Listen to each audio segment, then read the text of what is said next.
Here we have layered architectural model for client server.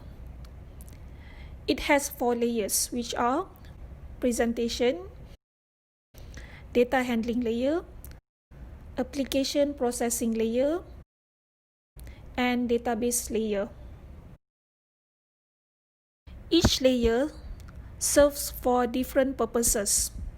Let's look at the first layer, which is presentation layer. This layer is an interface between the user and our distributed application system. The screens, either window-based or web-based, that we use to receive input and to display output will be put at this layer.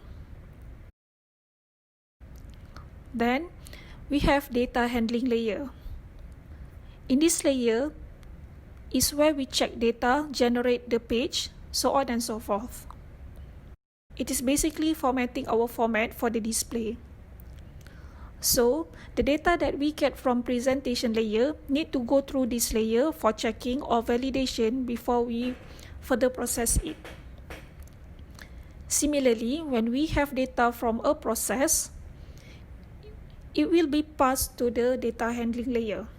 For example, we receive a list of data and we need to display it in bar chart or table. So, data handling layer will do that for us. Data handling layer will interact with presentation layer and application layer, the layer below it. Then we have application processing layer. This is where we implement all our business processes: the calculation, the retrieval of record, the update of record, creation of record, and so on.